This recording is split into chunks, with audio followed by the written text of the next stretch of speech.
Hola, ¿qué tal? Continuamos con nuestro curso. En este caso vamos a mencionar ya lo que son los vectores unidimensionales específicamente. Analicemos a fondo. Eh, ¿Qué pasa si yo requiero utilizar n cantidad de variables del mismo tipo? Estamos hablando de que es una colección de datos del mismo tipo. Imaginemos que requiero 6, 7, 10, hasta 100 números enteros, bastantes.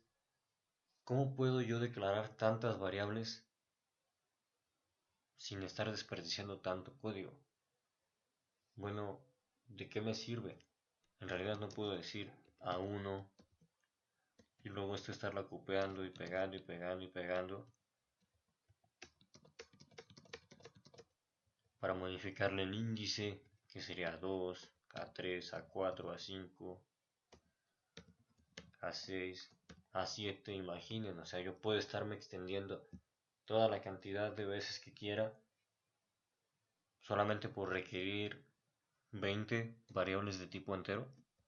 Este es el uso de los vectores, más que nada en este curso de fundamentos.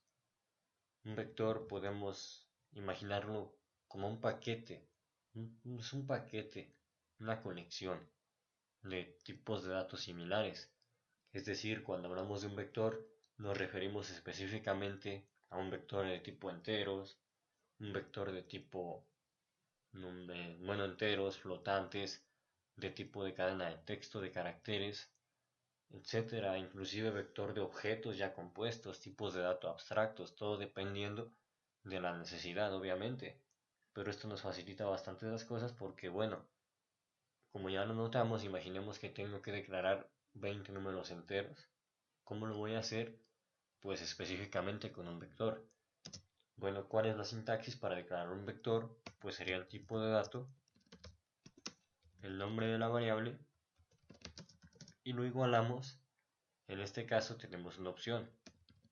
Nuestra palabra reservada new, tipo dato y lo que sería, perdón, omití algo que es tipo de dato, los corchetes, el nombre de la variable igual al nuevo tipo de dato y en estos segundos corchetes tenemos que dar un tamaño, en este caso va a ser k. Esa es la primera forma. En este caso, nuestro vector queda vacío. La otra forma es tipo de dato, sus respectivos corchetes, el nombre de la variable y en este caso entre llaves vamos a igualarlo con los elementos A, B, C, D, E, F y así, pues no sé, hasta Z, hasta que se acaben. En este caso ya estamos llenando el vector, nuestro vector queda lleno. Sí, lleno porque toma un tamaño específico. Características importantes a destacar de un vector. Bueno, un vector tiene tamaño, principal característica. Se maneja en base a posiciones. Si ustedes recuerdan, utilizamos nuestro método charat. Bueno, es exactamente lo mismo en base a posiciones. Tiene un tamaño y tiene posiciones específicamente. Y obviamente pues tiene un tipo de dato específicamente. Estaríamos hablando de eso. Entonces, ¿qué se correlaciona mucho con lo que son los vectores? Pues nuestro ciclo for. En realidad nuestro ciclo for es clave para el manejo de nuestros vectores. ¿Por qué? Dado que podemos manejar un contador, bueno, el contador corresponde directamente a la posición actual. Tal vez ya se lo imaginen. Es decir, el valor que contenga mi contador en ese momento lo puedo utilizar para obtener una posición en un vector. Ya que declaramos un vector, vamos a preguntarnos ¿y cómo obtengo un dato de un vector? Bueno, en realidad, en un vector, dentro de él podemos observar esto. Una conexión de datos así. Entonces, las posiciones están dadas por 0, 1, 2, 3, 4 y así sucesivamente, pues hasta n. Ojo que si recordamos, otra característica muy importante es que n es igual al tamaño menos 1, lo cual se traduce a que n es igual a vector.length menos 1. Específicamente nos referimos a eso. Entonces, ¿qué pasa si yo quiero obtener la posición 2 en un vector? Bueno, basta con dar el nombre del vector, en este caso sería vector, y entre corchetes el número k que yo busque obtener. Obviamente, antepuesto tenemos que poderlo almacenar en algo, int a igual a vector en k.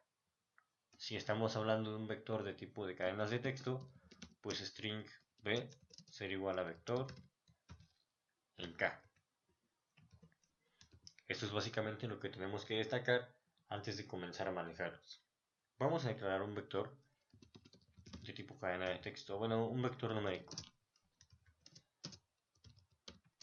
Su nombre será vect y estará dado por los números 1, 2, 3, 7, 8, 9 y 5.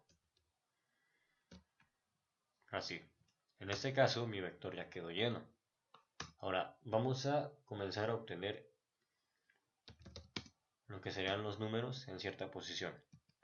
Comencemos a imprimir el número 1, que está contenido en la posición 0 del vector. ¿Qué sucede si yo imprimo? Pues me va a imprimir un 1, como pueden observar. Posteriormente, imaginemos que yo quiero imprimir todos los elementos de mi vector, y es aquí en este momento ustedes notarán la verdadera utilidad de lo que son los ciclos for en cuanto a los vectores. ¿Qué pasa si yo ejecuto? Va a estar imprimiendo todos los elementos. Tenemos dos elementos más, y a propósito voy a hacer que el programa colapse. En este caso estamos imprimiendo hasta la posición 6, ahí no hay ningún problema. Pero ¿qué sucede si yo imprimo la posición 7? Si ustedes cuentan los elementos, tenemos 3, 4, 5, 6, 7 elementos, lo cual quiere decir que tenemos 7 posiciones de 0 a 6. Es decir, la posición 7 no existe, así que tendremos un error. Así que aquí podemos destacar otra característica importante de los vectores, que es que sus posiciones van de 0 al tamaño menos 1. No hay números negativos, nada que ver. Solamente desde 0 al tamaño menos 1.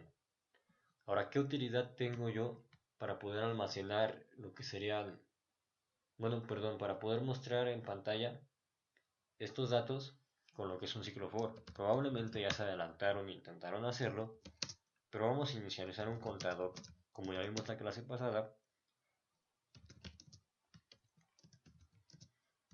Vamos a posponer la condición, contador más más.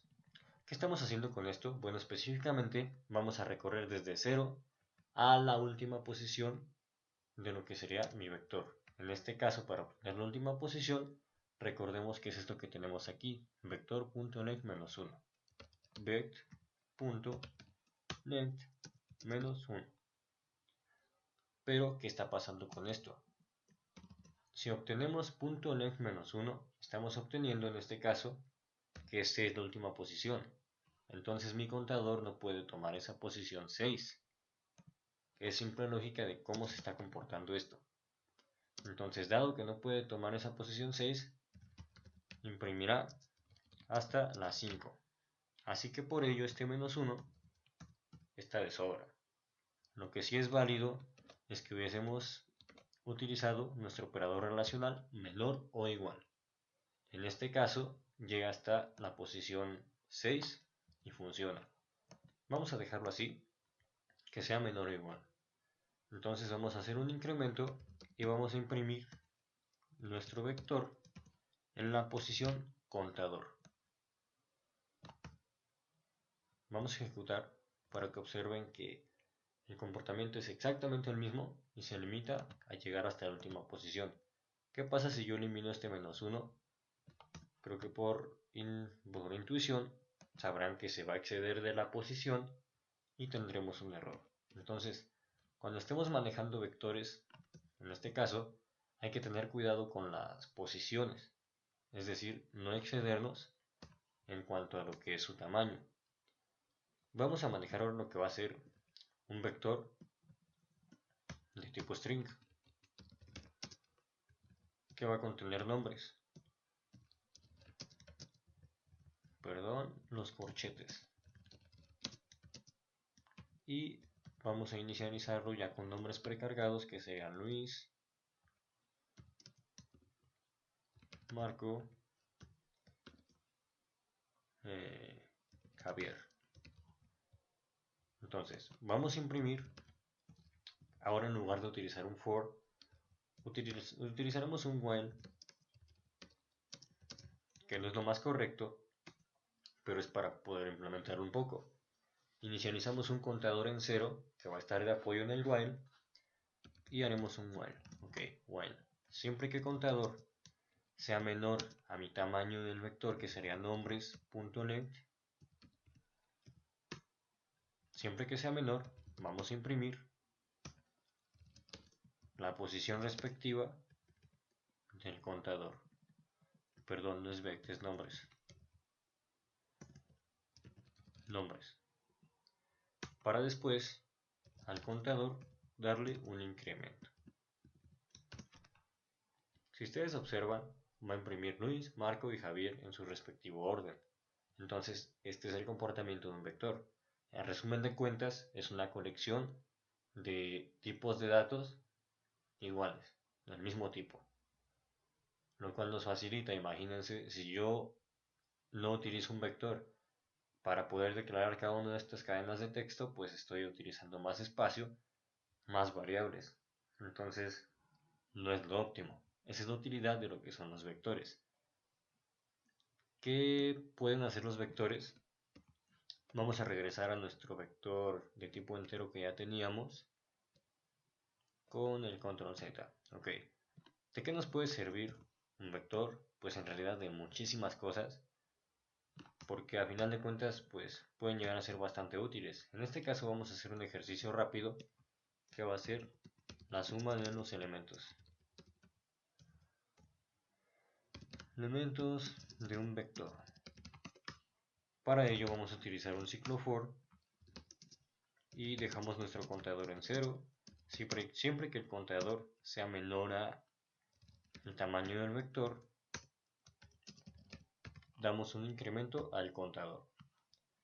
Ahora, ¿cómo puedo hacer yo una suma? Bueno, para poder hacer esto tengo que analizar qué tengo a disponible, es decir, qué tengo a la mano. Yo requiero específicamente un lugar en memoria para poder estar almacenando la suma, si no, ¿dónde va a existir? No hay un método que me retorne directamente a lo que es la suma de los elementos del vector, es por ello que es un ejercicio, ¿no? En este caso vamos a declarar una variable temporal que será el total. Y el total comienza en 0. Ok. En este caso, ¿cómo voy a hacer la suma? Bueno, total va a ser igual a total. Recordemos, está en términos de sí mismo. Total va a ser igual a total más mi vector de números enteros en la posición del contador. Esto lo que va a estar haciendo es que va a ir acumulando la suma de cada uno de los números hasta llegar al final. Una vez que termine de hacer eso, solamente resta dar una impresión del total. Esto puede quedar más resumido con lo que es más igual, ¿ok? Porque está en términos de sí mismo. Entonces, al ejecutar, observamos la suma, 35. Entonces, espero que les quede claro a qué corresponden los vectores. Su utilización es bastante útil, la verdad, porque bueno, a final de cuentas, múltiples veces tendremos que utilizarlos para crear lo que es una colección de tipos de datos iguales. Y bueno, espero que les quede claro. Los espero en la próxima para explicar ya lo que es el switch case. Omito el tema de matrices, pero como introducción, las matrices pues no es más que nada algo similar a una tabla. A, B, C, D, E, F, G, H, I. Esto es una matriz. Las posiciones se manejan de forma distinta. Si ustedes las requieren, pueden consultarla en mi otro curso que está bastante más completo que este. En caso de que no, pues adelante. Hasta la próxima.